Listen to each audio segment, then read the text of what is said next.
I haven't updated my YouTube channel in quite a long time, and I haven't even noticed that I have almost 75,000 followers here. So sorry for the neglect. Those of you who don't know, I've been dealing with quite a bit lately. My brother passed away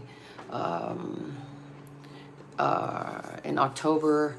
My and one of my dogs is very, very sick. She has cardiovascular disease, which is incurable but manageable through medications. And she's had a few episodes lately that have caused her to go to the ER, spend a night in an oxygen kennel, and been really, really rough. Been really rough. So, I appreciate everyone's kindness. Those of you who sent me messages, those of you who have been patient with me as I begin my 9th album. That is album number 9. And, you know, really just, I'm just so grateful for all of you. Some of you have been contacting me about me and my and where I am emotionally. Sorry for all the noise. I live in LA. Some of you have been contacting me more than people that I know in real life. So that means a lot. It really does. It just shows me the value of having such a powerful fan base, and some of us are friends. I've known you for, some of us, we've known each other for a long time, as best we can, I guess, through an artist-supporter relationship, but some of them have gone even more than that. Some of you have become mods on my Facebook, which I normally do these live streams through, but I'm kind of over Facebook, so that's why I decided to check in on YouTube today. And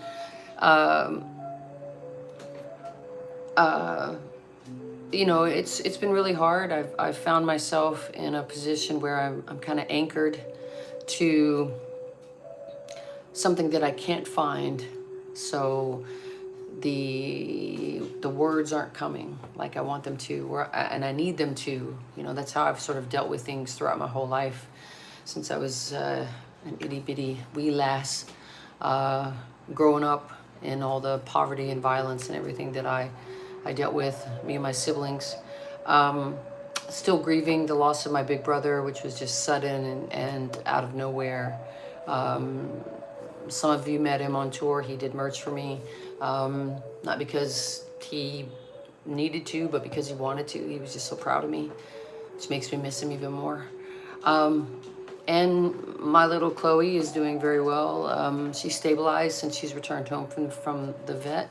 And I'll say that the new record is great. It's slamming. It's really, really good. It's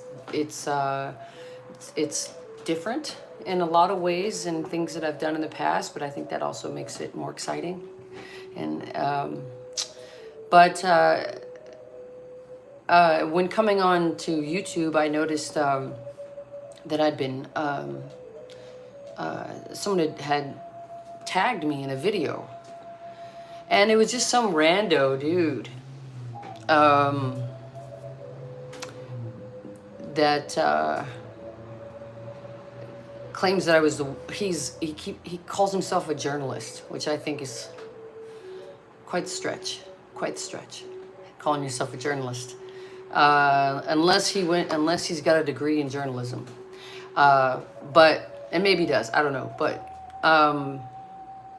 13 minutes into to his story about me being the worst interview he ever did, he still hadn't gotten to the point. So I don't know how great of a journalist you are. He is a part of a group called Arrogant Media or Arrogant Bros or something like that. And I guess when he did an interview with me, it was back during the Hydra days. So when was that? 2013 or something like that. So, you know, long time ago. It's 2022. It's a long time ago, right? He mentions the fact that it's a small publication. and that he had to wait a long time for us to get set up in the venue for me to come to him. He talks about his penis a few times and other people's penises a couple times, which leads, if you're a armchair psychologist, I'm sure you could probably come up with an array of reasons why someone might feel that I didn't give them the interview they wanted. I was on crutches at the time because I think that was the third time that I'd broken my leg on tour. Didn't stop the tour, didn't even stop the show when I broke my leg, and I was only on the second song. And I didn't Dave Grohl it either. Much respect to Mr. Grohl, but I didn't Dave Grohl it. I didn't, yes, son, I hear you. That's my little dog. Sir Francis Bacon down here. Come here. You wanna come? Come say hi to everybody? Come here. Come. Oh, there he is. Oh, this is my big boy. So I was on crutches, broke my foot, second song of the second show of the tour. Didn't go to the doctor. A fan who was actually a nurse, I believe, brought me a walking boot for the next show. And I just kept doing the show. I just put 2 mic stands on either side of what they call an ego riser. I don't call it that. That's what they're called. And I just would keep my balance throughout the show by holding on to one while wearing a walking boot and having a broken foot. Same bone, same foot. Still gave this guy an interview. And he said when I walked in the room, he reached out to shake my hand and I fist bumped him. And he says, "That's cringe." Why do bros use that fucking word? Like it means something. Ooh, that's cringe. Man, fuck off. Like, he posted his video like 6 months ago, I think. So, like, come on, man. Like, get another word. Cringe? Really? He's still using cringe? Like 2016 code. They want their fucking word back. Oh, she fist bumped me because I'm cringe. Yeah, dude, because you know why? I don't really like shaking hands with people that I don't know who may have just came from the bathroom and don't wash their junk, because I spend half a year on the bus with boys knowing that they don't wash their hands after they just touch their penises when they piss. So no, I don't shake hands. And also, I might have been sick. I also don't shake hands because I might have been sick, and I don't shake hands. I fist bump. That's what I do. But that's cringe to him. That's cringe. Oh, fist bump is cringe. And fuck, what the fuck is this shit? And then he said I gave him very short answers because at the time I was on Victory Records. I was very unhappy because Victory Records was at the time owned by this guy named Tony Brummel, who's I just hated the guy so much. He stole from so many artists, allegedly. At least I know that he owes me a lot of money. Anyway, I still gave him the interview. And see, here's the thing. And then he talks about like me having a rock star attitude. Okay. Understand this. Even though he's moved on to a larger publication, they have 1,000 followers. The video where he talks about me has about 400 views. I have 75,000 followers. I'm on my 9th album. And he said, I need people like him. That's what he said. I need people like him. I need journalists like him. Journalists. See, here's the thing that he doesn't seem to recognize. And I'm sorry, I really feel bad for the guy because, there's this theory that women are more emotional than men. It's not true. It's not true at all. Men are way more emotional. Now, women may cry more, but that's because we're socialized to do so. Men, when you're little, you're like, oh, hey, boys toughen up. You don't fucking cry. You toughen up. Women, you're accused of, like, cry, it's okay to cry. I don't cry really. Unless it's about my dog or my brother or something like that. Like, I don't really cry about shit. And if I'm in pain, I broke my foot. I'm on tour. I'm tired. I'm on a shitty label that I don't like. On a record that isn't getting the attention that I think it deserves, so I'm angry about that. Maybe the venue's giving me a bunch of shit. Maybe he's the a very small publication, because he's moved on to one that has 1,000 followers versus one that's like, it doesn't even have any followers anymore. Understand that if he's calling me a rock star, okay, fine. Someone like me gives you an opportunity to interview a rock star, which I don't consider myself that, but that's his word. You're not driving traffic to me, dude. If I repost the link, I'm driving traffic to you. So you should be grateful that you have any opportunity to sit down in front of me at all. Because when I'm on the road, I'm at work, especially if I've got a broken leg. Like, I'm working, I'm trying to be ready for the show that I have to do. That's way more important than sitting down with someone who's gonna get 60 views on his YouTube channel. Like, what? And then he says that the reason why that I gave him really short answers. Well, maybe your questions were fucking stupid. See, there's no you're centering on you. Or I mean, you're centering on me, not on you. Have you thought the fact that maybe your questions were fucking stupid? Did you ever think that maybe I'm tired of being asked the same fucking questions over and over and over again, which is what a real journalist would do? Find out what she hasn't been asked and ask her that. Instead of saying, what's it like to be a woman in a metal band in the current climate of this, genre? And, like, dude, for real? I mean, I was laughing I almost wanted to, like, contact him and be like, hey, listen, I can Amazon you a case of Kleenex, man, so you can dry them tears, because you look like he was about to cry the whole time.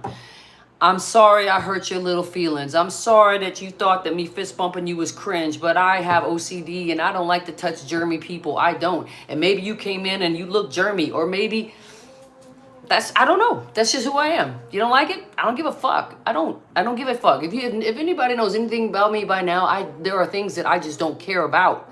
There are things that I do care a whole lot about. Making sure I'm a great writer, making sure I do great performances, making sure that I take care of my real ones, shaking someone's hands and me possibly getting sick. I tell you, one time I was in a VIP line and someone said, can I give you a hug? And they had their shirt off because it was in the summer and it was hot. And they hugged me. And then they said, can I have a picture? And I said, sure. And they put their arm around me. And then we took the photo. And as they were leaving, I noticed this rash all the way up this dude's arm. And I said, hey, what's that rash from? Is that heat rash? What? He's like, no, I have poison ivy.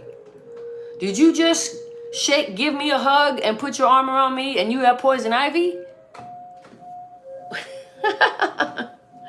And this dude's talking about it's cringe for me to fist bump him.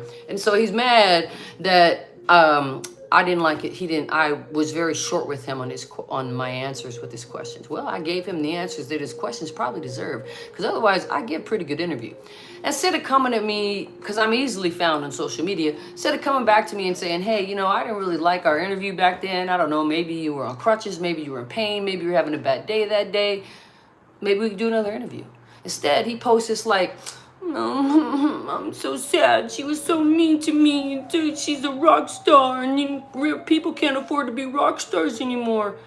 I'm on my 9th album, dude. That was Hydra. That was a long fucking time ago, and I'm still going. And I got almost I got 75,000 followers on YouTube, and I don't even check YouTube.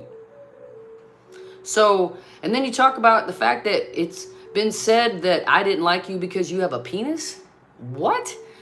So I don't like my brothers? Fuck off. Don't say nothing about my brothers. My brother just died. I don't like my father. I don't like my band, my fans, my manager, my agent, my lawyer. Who else? My best friend. Is this a subtle homophobia? Is that what that is? A subtle misogyny? Is that what that was? I think that's what it was. Because otherwise, why would you say it? Why would that be the first thing to come to your mind? Not the fact that you were a shitty interviewer or shitty journalist. Can't believe he calls himself a fucking journalist. But no. Can't be that. It can't be that. It must be that I don't like him because he has a penis. Because you know what? He also talks about other guys with small peepees in this video about me. Well, why would you even put your penis? I'm a lesbian. Why would you even put your penis in a video about me? That's my little girl. She coughing. You okay, baby? This whole experience has really been hard, y'all. It's hard to see him sick, I'll tell you. But it was just hysterical to me. I've gotten a few messages about this guy. I didn't really want to bring it up, but I don't know. I just thought it was funny. I really did. Like, you know, look, if you're a small publication, and then he goes on to like insult Metal Sucks, which I like the people at Metal Sucks, even they're great guys and we get along really well. At least we used to. I don't know if it's the same people that work there, but they haven't ever always been very kind about my music, but we get along. Like we can disagree and still agree and still be friendly, and we're very friendly. But he insults like Metal Sucks and says they're shit, they're just shit. But yet he says my fist bump was cringe, and the reason why I didn't like his questions was because he had a penis.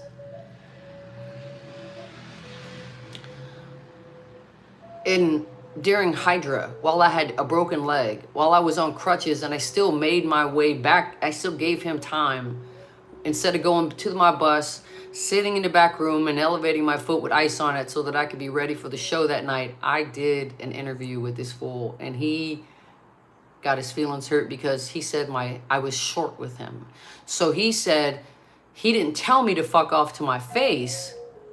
He did the next best thing by ending the interview early. No, man, what you did was you did me a favor, and I thank you for that. You did me a fucking favor by ending that interview quickly. So, but also like arrogant bros and arrogant media, like that's what you call your shit, and then you expect people to you really expect people to respect you for that? Or take you seriously as a journalist? Come on. I've given interviews to some of the biggest publications in the world. I give smaller publications that I feel are important because I want to see some of them thrive. Some of them are really trying hard. So, you know, I know that if I repost it on any of my social media, I'm going to drive traffic to them. They're not going to drive any traffic to me. I drive traffic to them. It's in their benefit to interview someone like me or anybody like me that has a following that is as passionate as my supporters. Period. So, I don't know. It was just funny watching that dude. I mean, literally, there was a few moments when I thought he was going to break down and cry, and I felt bad about it. So, hey, listen, I don't remember what your name is. Dirk. I think it was Dirk.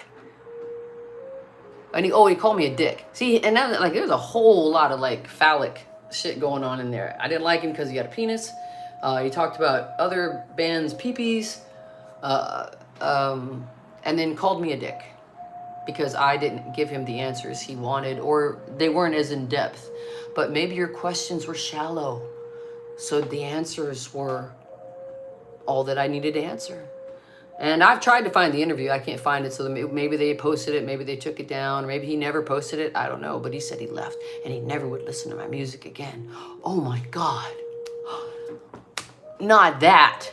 Not that again. Not people not wanting to listen to my music. Hey man, this isn't like a wedding invitation where you have to announce that you're not coming. You can just not listen to my music. You don't have to make an announcement about it because I don't care. I don't care. It's like people feel like I'm never going to listen to your music again. That matters to what? To me? No. It might matter to some other artists, maybe. But to me, it doesn't. If it did, I wouldn't stay in this fucking genre. That's for fucking sure. And you know, this was during Hydra that long ago, and he waited till now, 6 months ago, to talk about this. God damn. Maybe he's looking for views. Maybe I shouldn't even have brought up his name because now maybe you guys will go search him out. But goddamn, give me a fucking break. Here's a tip. Here's a journalistic tip from someone who's done a lot of interviews and someone who enjoys giving interviews. I like giving interviews. Research interviews that the person that you're going to interview. Research what they've done, what questions they've asked in the past. Research, things that they haven't been asked yet, or, you know, research current events. Like, hey, how'd you break your foot? Did you? He didn't. I don't remember this interview at all, honestly, but I'm pretty sure he didn't ask me that. Or how many, you know, I don't think he asked me any of that. I think he was probably asking me, I don't even know what he asked me, to be honest. I don't remember the interview. This is just hysterical. It came up. But research what, you know, research your, you know, research your topic. Find out what is going to make someone give you a good, you know, give you the answers that you think are in depth enough that your feelings don't get hurt, that you don't get all in your fee-fees. I'm sorry I hurt your feelings. I'm not really, but I'm trying to be polite right now and kinder because I need to put out some positive energy. But to be honest, I don't really care. I just think it's hysterical that he got his feelings hurt so bad that he had to go on his YouTube channel to try to drum up views to talk shit about me. And I know that's popular. Like, I'm an easy target because I speak especially in this genre, like, I speak my mind, I do my own thing. I don't cater to, like, listen, there's a lot of really great female fronted bands out there, but, you know, the ones that get the most attention are the ones in skin tight bodysuits and with their boobs pushed up to their fucking face. And I don't do that. You know, to me, it was always important to be as androgynous as possible, and because I wanted people to judge me based on the quality and the content of my work, my ability, you know, and my ability to perform, and the albums I write, and not what I wear on stage, and not how big my boobs are, or how, you know, what I look like in a skin tight fucking whatever. You know, that's just not important to me. It's not. I don't want to, like. Some people want to be sex symbols. I don't. I want to be a writer. You know, that's all I've ever wanted to be. I mean,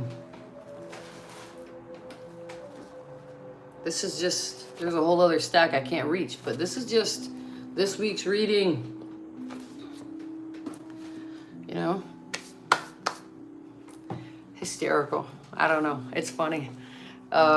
But, you know, look, there are some people that irritate the shit out of me when they interview me, because they ask me, like, one person asked me, what's my favorite cheese? I'm a vegan. Oh, I didn't know that. Did you research it? Did you find out? My favorite cheese is vegan cheese, even though I don't really eat vegan cheese, but I guess that would be my favorite cheese. Someone once asked me what my favorite scented oil was. Why is that important? He said, oh, well, you know, the artists, rock stars, we can't afford to be rock stars anymore because we're in the current year, even though he interviewed me almost a decade ago. We can't afford to be rock stars anymore, that rock stars need journalists to sell their music. We don't sell much music anymore. It's all getting streamed through fucking Spotify, which pays us 0.3% of a penny, or whatever the fuck it is, per stream, which is, you know, nothing unless you're like a huge pop star and you get like huge pop hits, or you pay people to, and a lot of like rappers and even like pop stars and even big rock and metal acts, they actually pay companies that will, they have phones and computers set up with all these different user IDs, and they just play your streams over and over and over again to get your streams up. So not only do you get added to playlists, but you get featured on Spotify and different lists, and also, you know, yeah, you're supposed to get whatever your investment is to pay these people. You're supposed to get that back and then a little bit of money on top of it, right? I don't do any of that shit, you know. I just got a new manager, and he was surprised that he was surprised that I don't use my YouTube channel. He was surprised I don't have a link tree. He was surprised that I do all my own social media, because he was impressed that I stay in touch with my supporters, my real ones, my fans. I do. This other fucking dude tried to say I was rude to a fan or something. He said that she wanted a photograph or something, and I blew her off. I probably told her to wait till after the interview was over. That would be the only reason why, because most people, if you know me, you've ever come to a show, most of the time, when I used to do meet and greets after show, anybody that came to the show got something signed and a photo with me. If we had 500 people there in the show, 500 people would line up or close to it. And the only caveat was if you bought something from the merch table, you got in line first. But everybody got a photo. Everybody got something signed. But if you spend a little money, then you got it, and it wasn't like, well, they spent more money. It wasn't like we didn't do a hierarchy of who spent most money, so they get more in the front of the line. It was just like if you bought something, you got in line before people that didn't buy something. And it wasn't punishing those people. It was just rewarding the folks that did buy something. But I still stayed. After doing an hour and a half long show. Came right off the stage, went right to the merch booth, and I stayed and I signed for another. Sometimes the signing would last longer than the show, because I signed everybody, and I got a lot of venue people mad, and I got a lot of, because they didn't want to pay their security and their staff overtime, and so they would start putting caps on how long people could stay, and we were just, sometimes we have to rush people through the lines, and they would get mad about that. That wasn't on us. That was the venue trying to close because they didn't want to pay their employees overtime.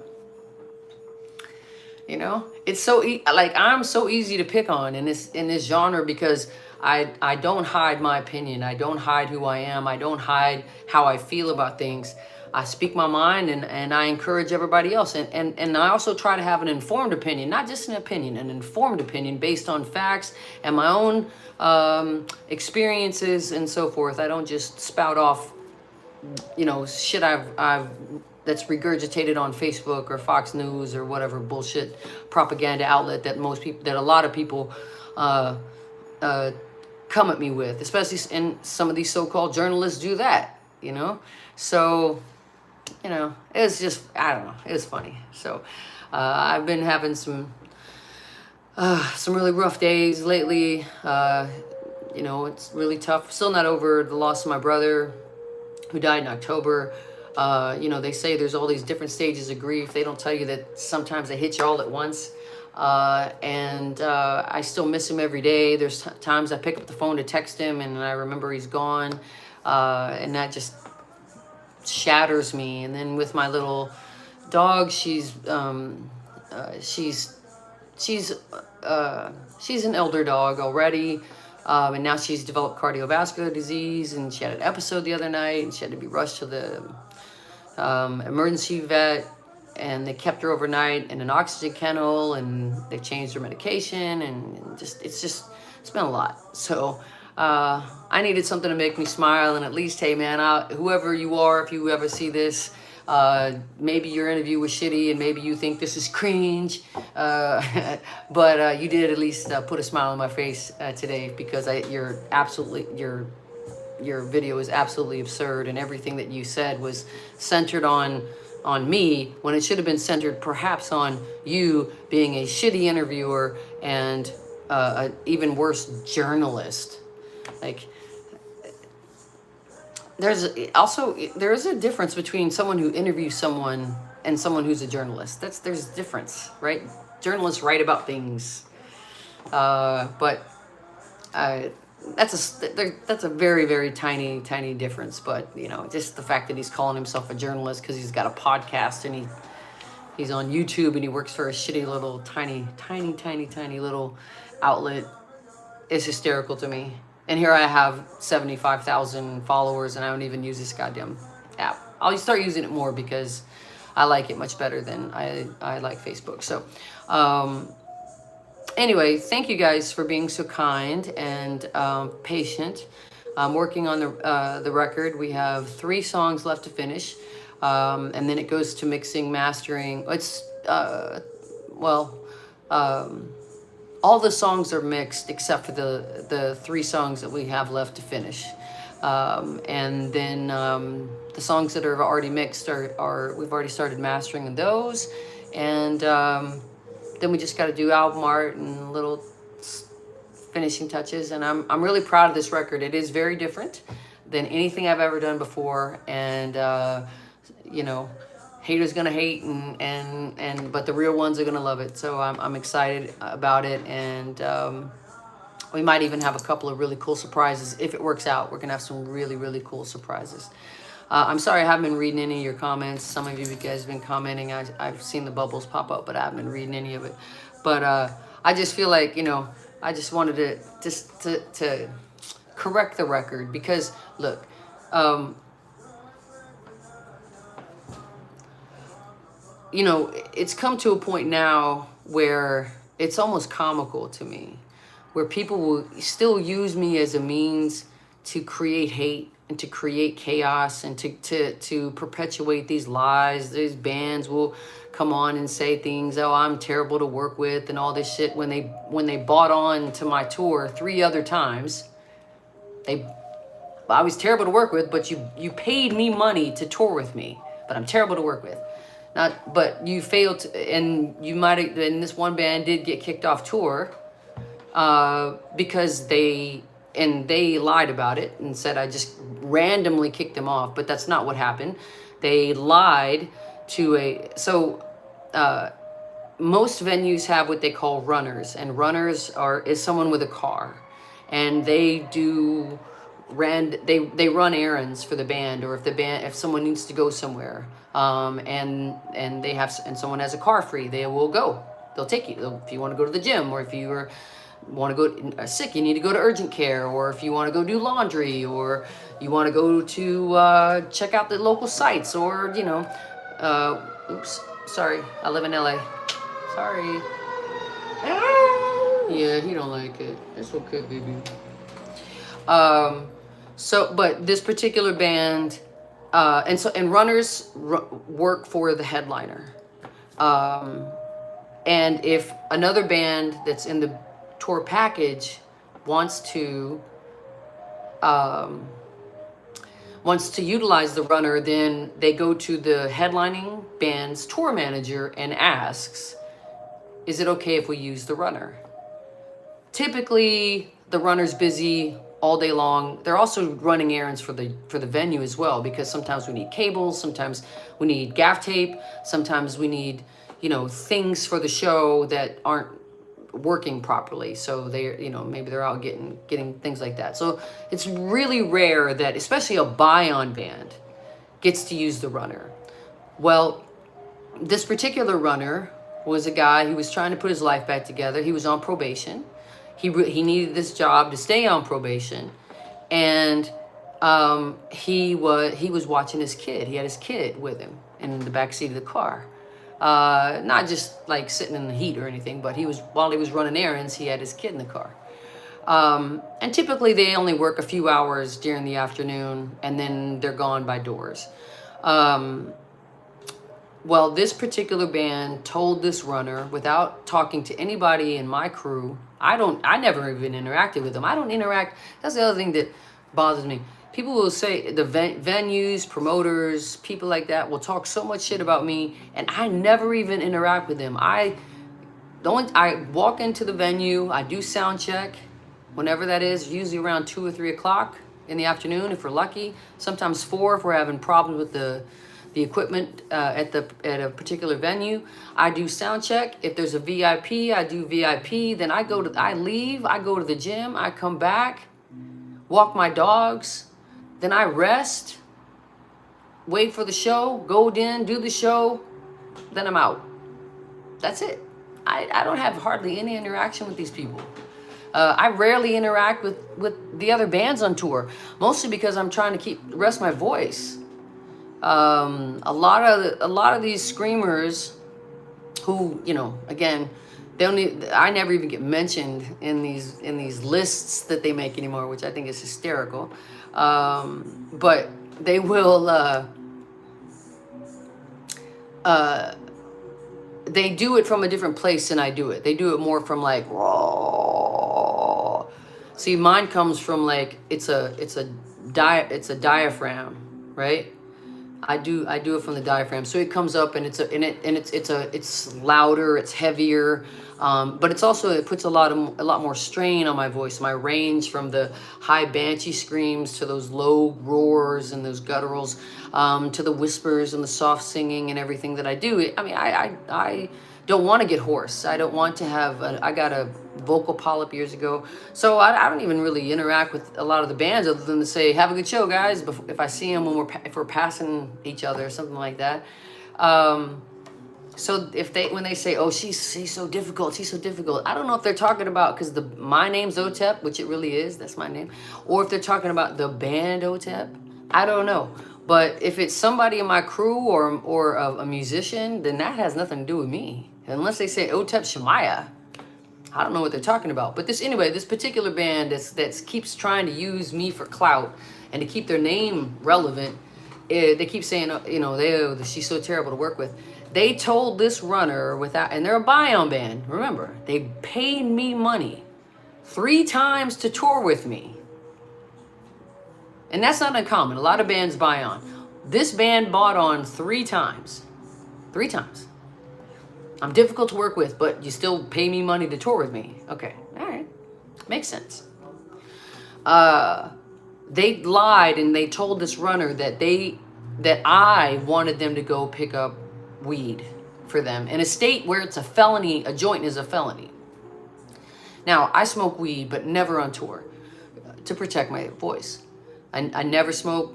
I don't smoke cigarettes, but I do smoke weed at home and that kind of thing, but never on the road. Never when I'm working. Never on the road. They lied and they told this guy that he had to take me or he was going to get in trouble. He might get fired. Well, this guy didn't want to get fired. He needed the job because he was on probation. He had his kid in the back seat. Went and bought him weed. So I come up out of the back room on my bus and there's like all this commotion going on in the front lounge and everybody's angry and there's people are yelling at it, like yelling at the tour manager and like, what are we doing? And they tell me what happens and I go, I called my manager, I called my agent, and we all agreed that they got to go.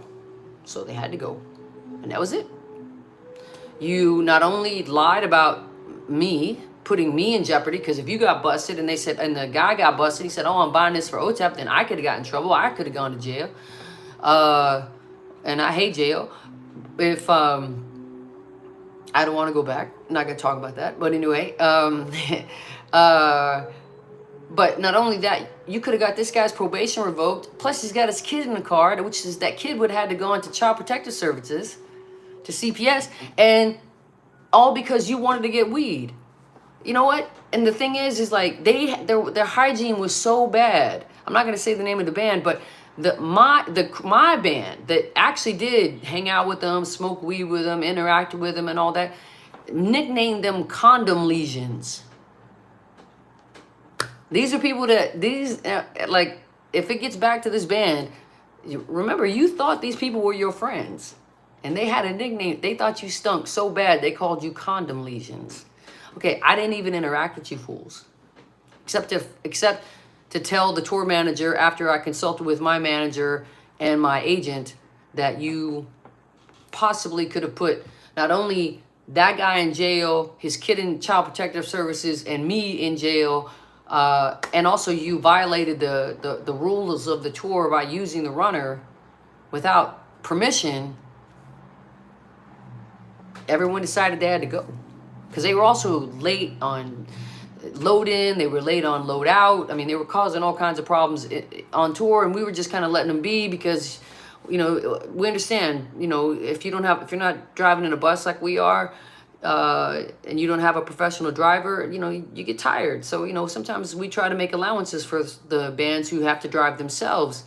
But, if it's consistent and then you do something egregious, like if you are a habitual line stepper, then you got to go and they have to go. So this comes up every now and then, and I rarely address it because I don't want to give them the clout that they're trying to seek. But, it's funny that, I've been, because I've spoken out, early in my career before, we've come a long way in this genre with the LGBTQ community. Even veganism's come a long way, but not as far as it should be. I get a lot of death threats. I get death threats for being vegan. Okay, Why does that bother you that I don't eat meat? All right, whatever. But because I spoke out about being a woman and how hard it is, and a lot of the women that who are watching this, you know, you guys can probably relate to the fact that in any field, being a woman or just being a minority in any field, it's a harder climb. You have to work twice as hard for half the reward. And so I've talked about that. I've talked about, you know, I've never hid the fact that I was gay. I never held back on that. I've turned down promoters and radio people who wanted me to come back and hang out in their hot tubs with their stripper girlfriends because I don't do threesomes with like dudes. Like what? Like, you know, so I've been blacklisted. You never see me. We don't even, you know, you never see me on a festival anymore. When I cut my teeth on festivals, you know, we did maybe 4 or 5 shows as a local band in LA. We got signed without a demo to Capitol Records, and we went from playing in front of 50 people to 25,000 people on Ozfest. Without a demo. Jihad came out while we were on Ozfest. And then we got Ozfest the next year, and it was probably only supposed to be for the first half, but because the fan reaction to our performance, they gave us the full year. Same thing happened again in 2004, because I was writing in 2003. 2004 came out, same thing happened. We were only supposed to get the first half of Ozfest. Sharon and her people gave us the second half as well because of the fan reaction and just how much fun everybody was having. And probably how much money we were generating at the merch booth, because they took like 75% of our sales.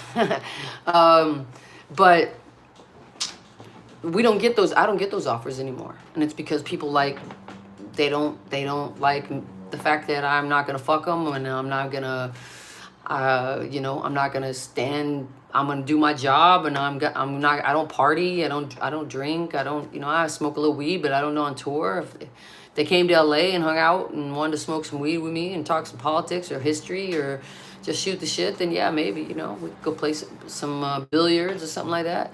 Go bowling. I don't know. Go to the gym. I'll work out with you. I mean, but nobody ever wants to do that, right? Even when we used to carry around 550 pounds worth of free weights in our bays of our bus, and people would be like, oh, she doesn't want to hang out. And I'm like, well, I'm outside every day lifting. Why don't you come over and work out with me? Nah, I don't want to do that. But let's go have shots after the show. I don't want to have shots after the show. I want to do deadlifts. I want to, my deadlift PR is 335 pounds. I'm trying to get to 350. I'm trying to get to 400 pounds at my weight. That's a lot of weight. That's 3 times my body weight.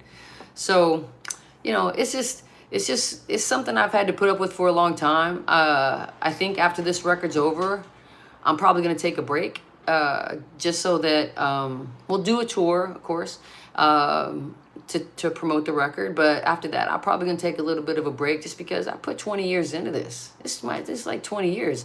So this June, I think this June or July is the 20th anniversary of Seva's Tra. Yay. I've put 20 years of my life into this. That's nearly half my life. I put 20 years of my life. That's half my life into this genre. So, I need something else creative. I'm tired of, I love to fight. I like a righteous fight. I like gladiatorial warfare and intellectual, if that's the way you want to go, or we can go another way if you want to do that too. But it comes a time when I also just want to have fun and relax and be creative and just chill and do my thing and not have to worry about why aren't we doing this? Why aren't I getting this? Why, because of people getting their feelings hurt because they say that fist bumping is cringe. Yo, fuck off, dude. That's so, what a cringe. That's such a bro word. It's such a fucking bro word. He wanted to shake my hand. I fist bumped him instead because I'm cringe. Yeah, man, I'm on crutches. I broke my foot. My hands are dirty maybe. I don't know. But I don't, this is what I do. I do that now. And people sometimes like, oh, okay. Sure.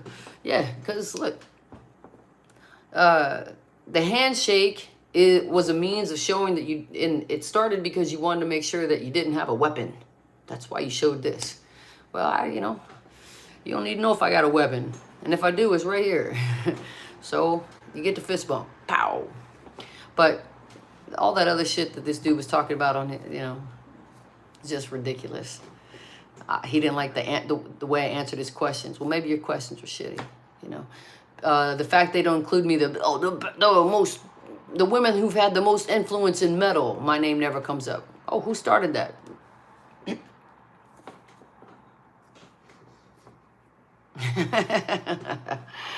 You know, man. I mean, I've toured with bands, big bands, bigger than mine, who've had their management call my management, tell me to tone my performance down because I was outperforming them. Why?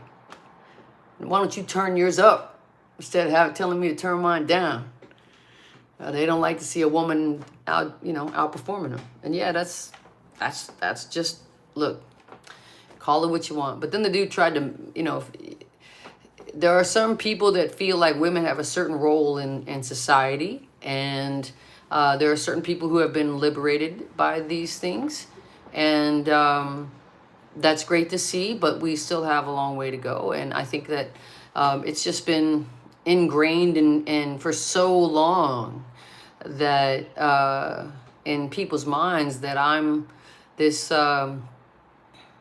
if I was a dude and I ran my band and performed in the way that I perform and didn't party and really held my position as a singer in such high regard as say someone a monk who's in a monastery, and the bus is my monastery, and the venue is my temple, and the performance is my ritual. If I was a dude, they would just be like, oh my God, that's just amazing. It's so good. But I'm a woman, they say, oh, she's a bitch. She's a bitch. That's like the thing they like to say. She's a bitch. And I know there's a lot of women out there that y'all get that too, I'm sure. But I'm not going to change who I am. I'm grown. I'm hella grown. I'm not going to change, certainly not for people that I've outlasted in this business, and I've carved out my own niche, and without pandering or succumbing to fads or doing it their way, or using my body to sell records or anything like that. I'm proud of what I am, what I've accomplished, everything that I've earned. My family's not in this business. I don't know, I'm not the cousin, nephew, or niece. I don't have any uncles or grandfathers or cousins that are like music industry or entertainment industry people. They're all working class folks. So, everything that I have, I'm self-made, I earned, and I'm proud of that. Maybe that bothers some people. I don't know. I don't care. But anyway, this was a lot of fun. I can answer some of your questions. I guess if you want to ask questions real quick, I can answer some of your questions. But I just, I don't know. I just was feeling kind of down, and then I got a notification I was tagged in this video, and I saw it. I could only watch a little bit of it. I had to scan through like 15 minutes before he finally got it. It's a 20-minute video. It took 15 minutes to set up before he actually got to the part where he complained about me. But, and he's a journalist, and he's a storyteller. Oh, God. Anyway, it just brought a smile to my face, and I haven't smiled in a while. So thank you, person, bro, cringe, bro, cringe, Captain Cringe. And that's what your name should be, dude. You should change your name to Captain Cringe, because I think it's Captain something. But anyway, Captain Cringe, thank you. You made me smile today. I appreciate it. And I actually am happy to be on YouTube. And I didn't realize I had almost 75,000 followers. So I'm happy to reach out to all of you as well. So if anybody's got a question, you can ask me. And I know there's a little bit of a lag, so I'll wait. But if you have a question you want to ask, I'll answer. Otherwise, I'm going to end this and take care of my little girl. Let's see. Okay, somebody, y'all are talking to each other. All right. It's all love. Oh yeah. All right. Yeah. Are you guys picking on each other? Don't fight in here, please. Unless y'all are just joking around. That's cool. I'm the only one allowed to fight in here. Come on. Anyway, are you still writing? I am still writing. I'm having a hard time right now because of I've been hitting writer's block pretty heavy because of everything that's been going on. I was doing really well until my brother died just this past October, and typically my emotions are filtered through my words, and this has just left me empty, and it's been very, very hard. And then when my little girl got sick, my little baby, my little dog, that just terrified me and put me in another place of like, protective mode, where I can't, like, all I got to do is, like, I want to spend every moment with her, make sure that she gets the best life she can get, and I can finish writing whenever I finish writing. But I can feel it coming back. I can start to feel it a little effervescent, and as soon as she stabilizes a little bit more, I'm gonna get back to it. So let's see. I think a lot of people. Let's see what else. OTEP, will you come? Alexis and OTEP, we come to my college graduation next year. Depends on where your college is, maybe. So glad to see you live, going through a tough time. Hi, Katie. Yeah, we're all going through, I think, a little bit of collective trauma from 4 years of some bullshit I don't want to talk about because I don't really want to talk politics right now. But then also with COVID and quarantine, I was alone for a year by myself. I had 2 friends commit suicide, and I couldn't even go to their services because they weren't allowing them to have services because everything was in quarantine. So I still haven't really grieved for them either. And that was before my brother passed. And he lived in another state. So by the time I was able to make it to him, I wasn't able to attend his services either. So that was really, really tough, and still grieving over that. So don't feel alone. We're all going through a collective trauma right now. And I think we'll eventually come out of it. But we just got to be, recognize who your real ones are and keep them close. Cut out all the toxic people. Let's see.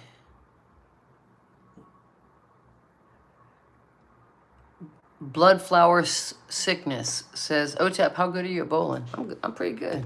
I'm pretty good. Sometimes I get a little lazy and I release the ball at the wrong time, but I'm pretty good. Listen, I use these fingers a lot, so. Yeah, okay, all right. Hope my godchildren aren't watching this.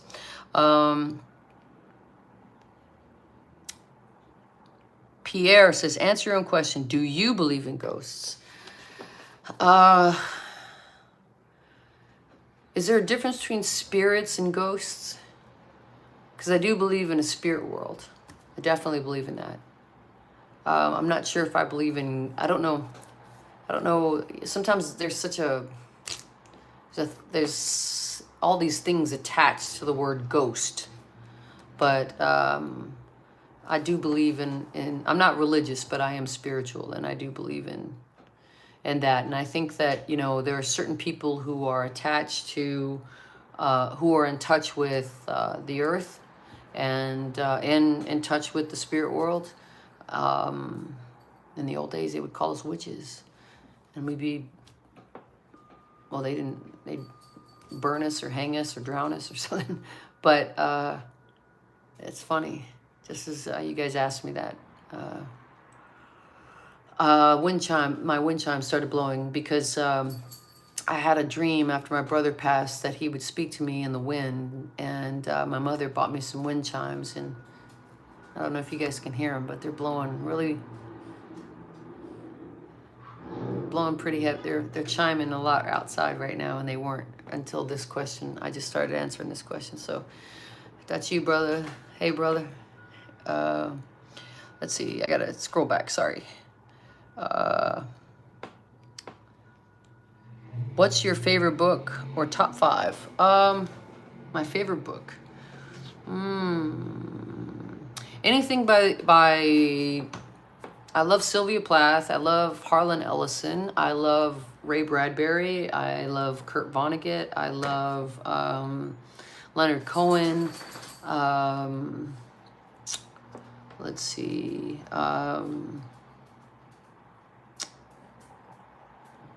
Rimbaud, Antonin Artaud. I've been reading them a lot lately. Kurt Vonnegut.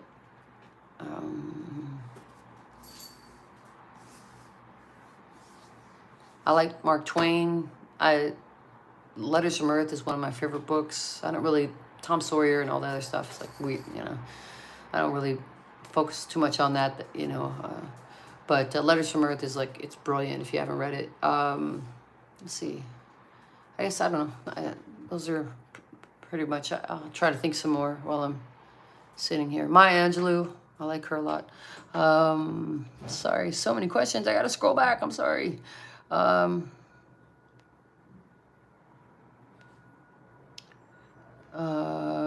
That's how I write emotionally. Yeah, Trista, I hope I said your name right. That's how I write. Is typically my emotions are funneled through my writing is a funnel for that. It's a filter for that. But lately, it's just been the Sahara. It's just dry. There is no oasis, and I am desperately searching for that. So,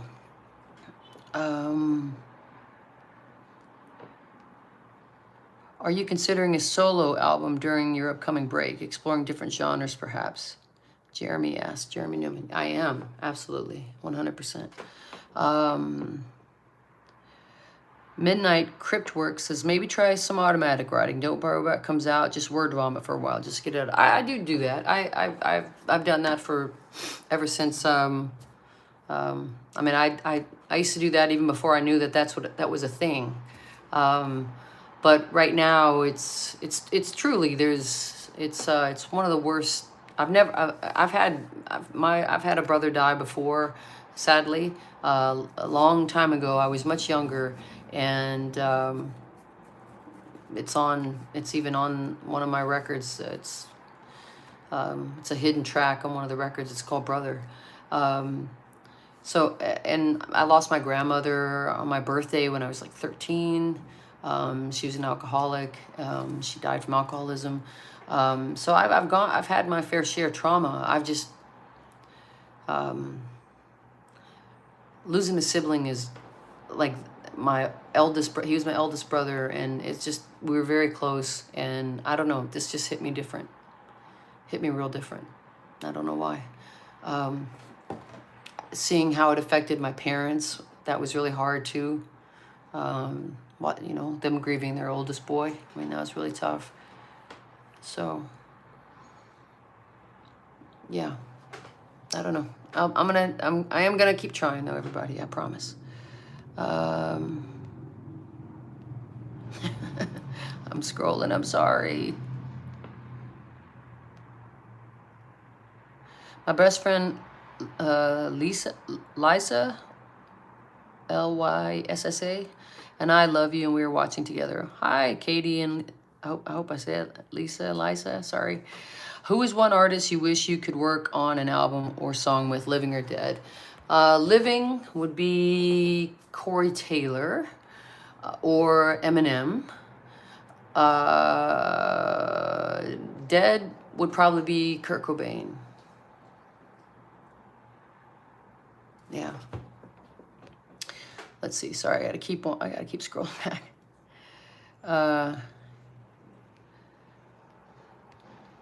Sorry.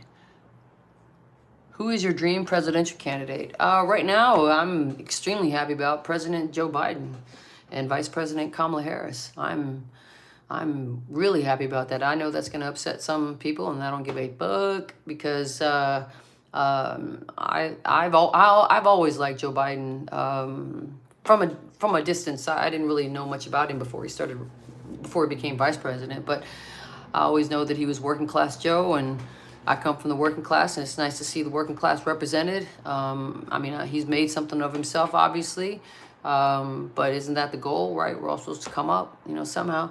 But he's kind of a take no shit kind of guy. He's a tough Irishman, and I dig the shit out of that, because that's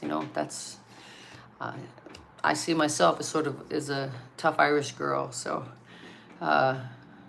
it's smart and cares about her family, and I feel like I don't, I mean, obviously I don't agree with everything with him that he does or says or whatever, but I don't agree with anybody.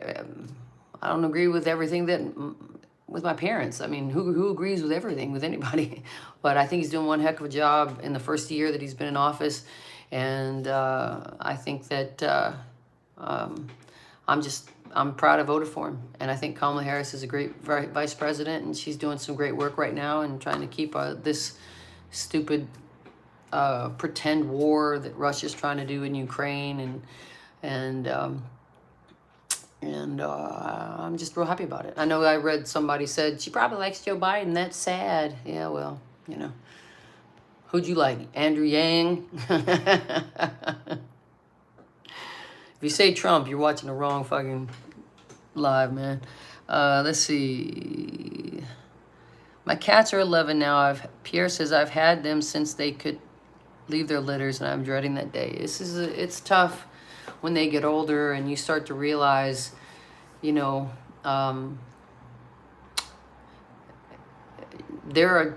just a part of your life, but you are their whole life. And there's going to be one day when they are no longer on this planet. And that's why I am focusing right now. I'm just obliged to focus all of my attention on her and making sure that she has the best life while she deals with this horrible cardiovascular and respiratory disease, that she has the best life that she can have right now.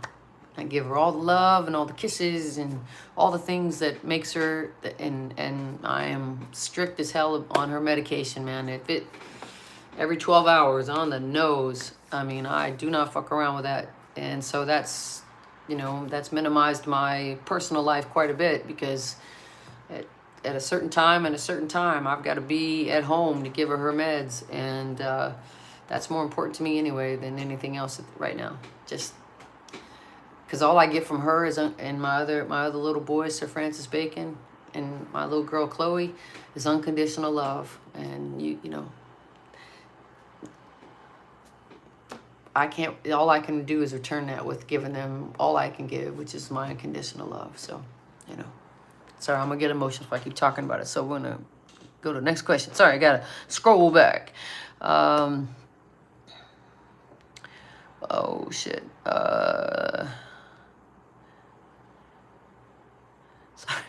Sorry, there's so many. Hugs, says Jay Garner. Hey, Jay Garner, I recognize you. Whiskey Mike says, you are so real. Thank you. Alexa says, I'm very sorry about your brother. Thank you.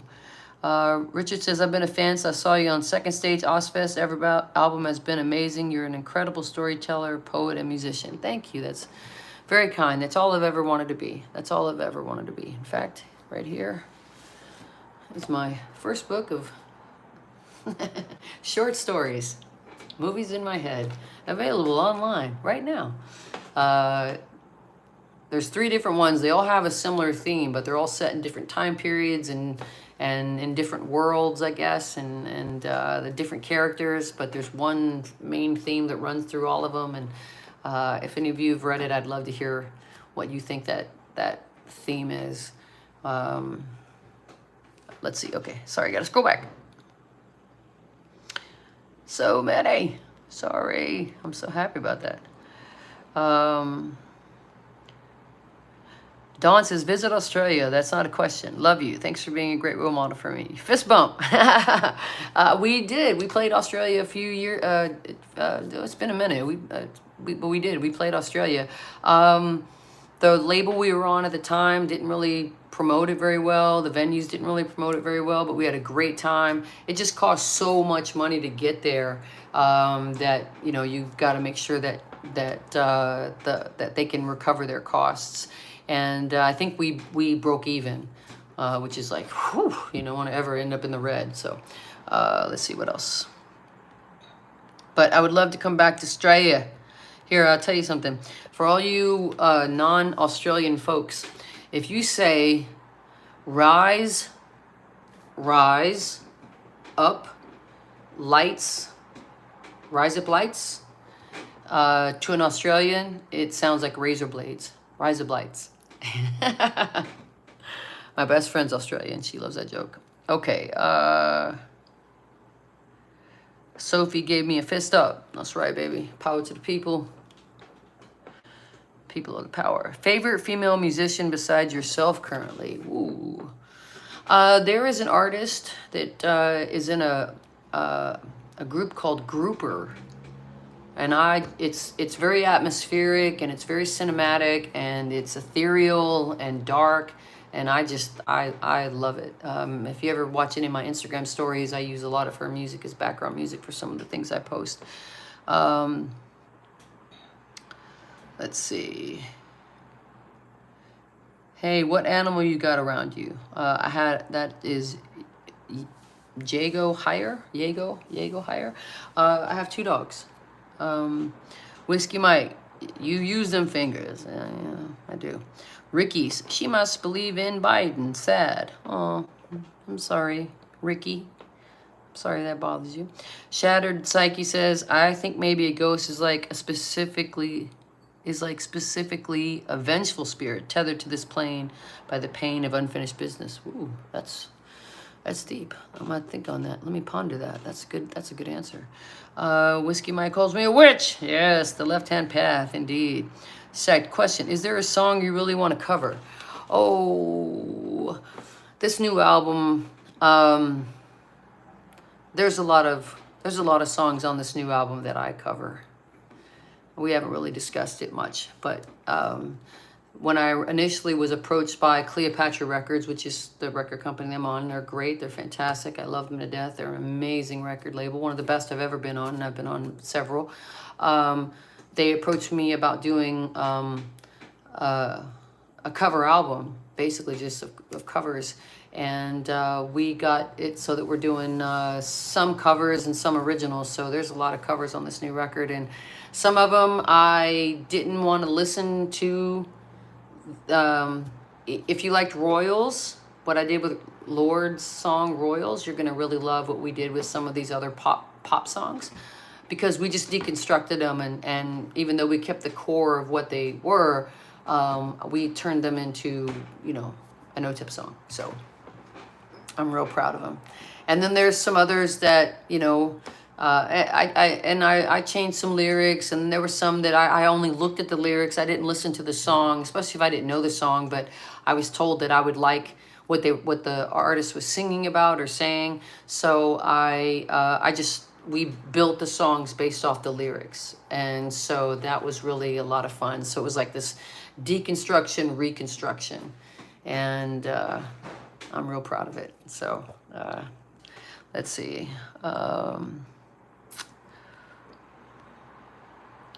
Sorry.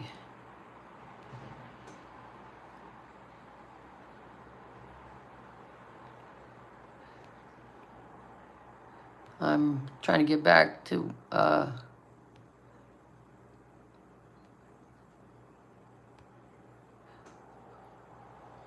geez, where I go? Oh, how have you stopped aging?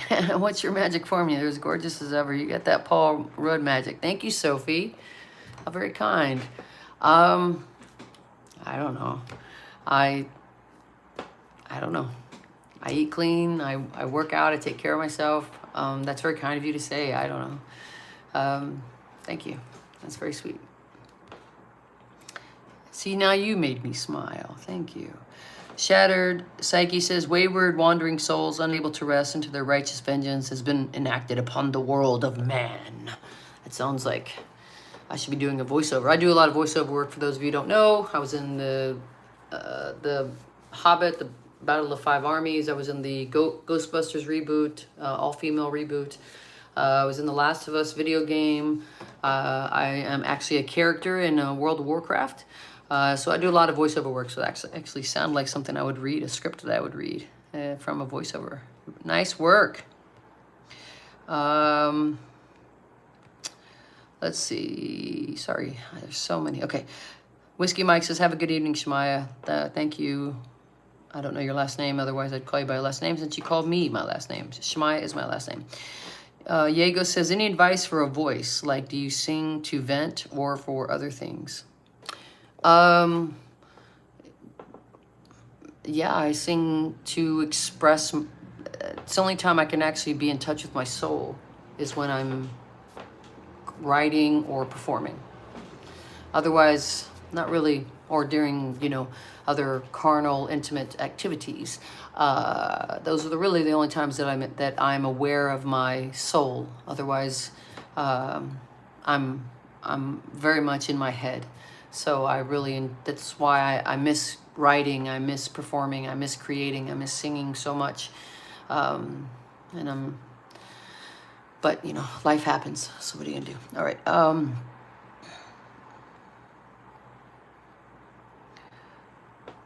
Sorry, I'm trying to go back.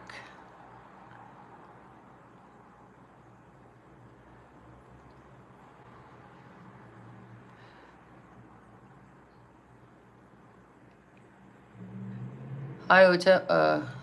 Oh shit. There's a lot of questions. Sorry. That's a solid list. Shattered Psyche says, love me some Harlan Ellison. I was actually friends with Harlan. I was lucky enough to get introduced to him later in life before he passed away. And he was one of the most amazing human beings that ever existed. And if you want to watch an incredible documentary about him, it's called Dreams with Sharp Teeth.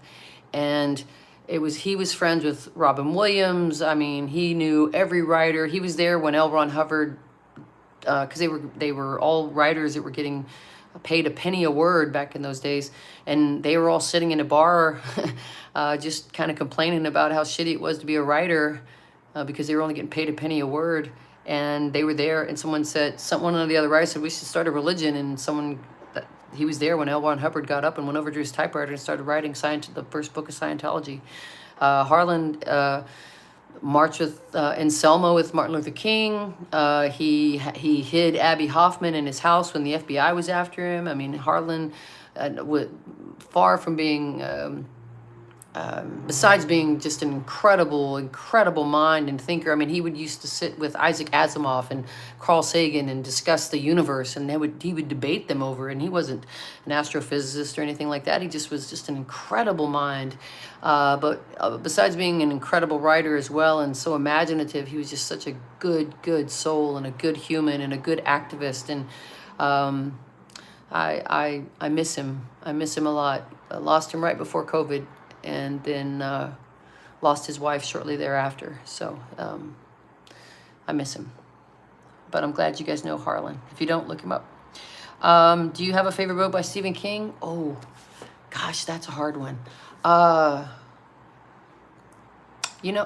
honestly, I really like Carrie. That's the one that sticks out right now. There's probably another one, but Carrie, I really liked Carrie. It's just so good. It's just brilliant. He's such a great writer. I mean, he is.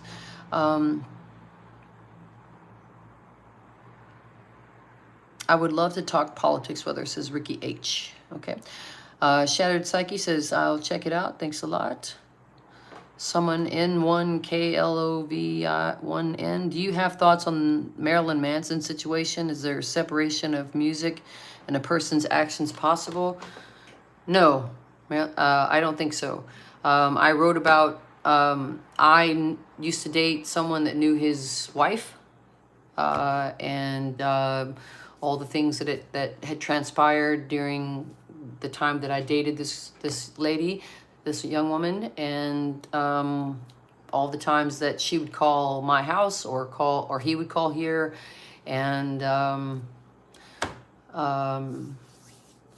I don't think that, I think that that it's my personal opinion that he uses music to excuse his very violent, anti-Semitic, racist, even though he is goth, he is homophobic in so many ways.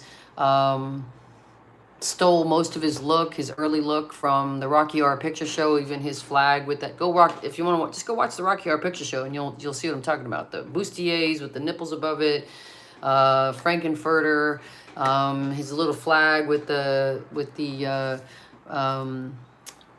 phallic lightning bolt. All of that was borrowed from the Rocky Horror Picture Show. Go look at it. I'm not making it up. So no, I don't. I was a big fan of his until all this shit came out. And also, I've met Evan Rachel Wood, and I've just in a casual way. She seemed to be a very authentic person to me, and I don't think that she has any reason to make up the things that she has made public. And I know for a fact what I heard on the phone. And even though we tried very hard to help his wife, she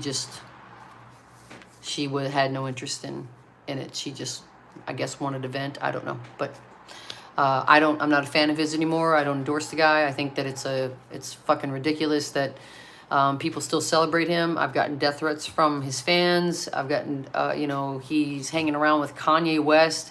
Anytime I've seen this fool out and about, he's never at the goth clubs that we have here in LA. We got Bar Sinister. We've got several famous goth clubs here. He's always out at like the nightclubs where all like the A-list stars, DiCaprio and all the, I mean, I go those two places too. I'm not, whatever, but I'm just saying, like, you're going to call yourself the Antichrist superstar and you're like trying to hang out with Taylor Swift. Whatever. But then the Rock Hall of Fame is in thinking about inducting him, even though all this shit's happening, and they say you can't separate that they're saying separate the music from the person. I don't think you can. Not when it comes to rape or these other allegations that are these serious allegations against him. And that's just my own personal opinion. Blah, blah, blah. All right. Sorry, I'm scrolling.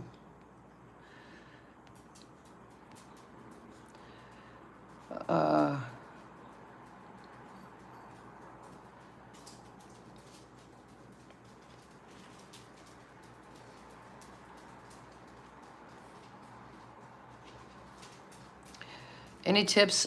A lot of male writers I mentioned. Yeah, I read a lot of male writers. I don't think of them as male writers. I mean, I also read Patti Smith. That was one of the other books that I showed, but maybe you missed it. But yeah. And I did mention Sylvia Plath, but I read writers. I don't dissect them. I also said Maya Angelou, I believe. But I just read what I find fascinating. So yeah, if you've got some female writers that you think I should read, please. I've read Anne Rice. May she rest in power. I read Interview with the Vampire. I didn't really care for the rest of her books, but I did review that. But I don't know. Those are the things that come to mind. So if you've got any other ones, send them to me.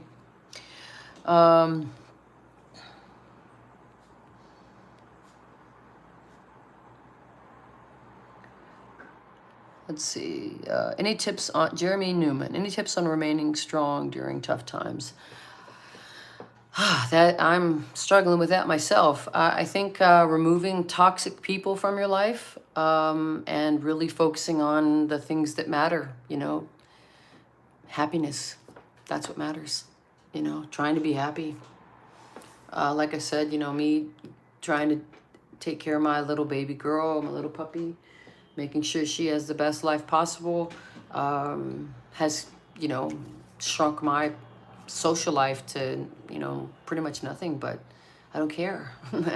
What makes me happy is making her happy. So that's really, and then I know that I've cut out a lot of toxic people in my life that in the past I would put up with some of their bullshit, but now I just, are you okay, honey? You okay, baby? She cough sometimes. It's scary. Whew. Yeah, she's okay. But see, that's more important to me than anything in the world right now.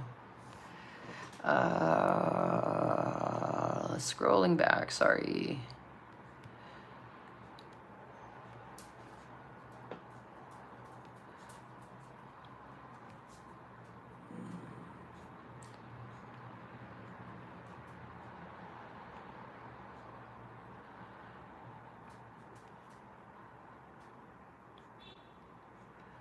Let's see. Oh, I'm sorry. We're here. We're not going anywhere. This is Jax Gen X Rogue. Thank you. Thank you so much. It's very kind of you. I'm kind of curious about the record, says Ricky.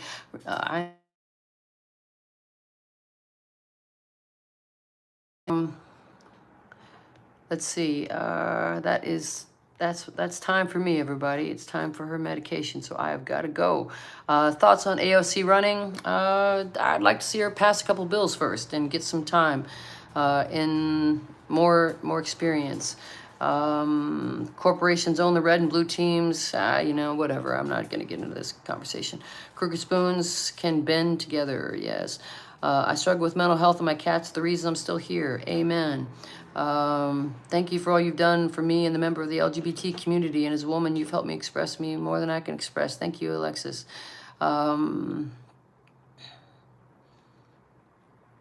cover breed is my favorite. I adore your covers. This is great news. Trying to catch up. I gotta go. Who came up with the name OTEP? My mother.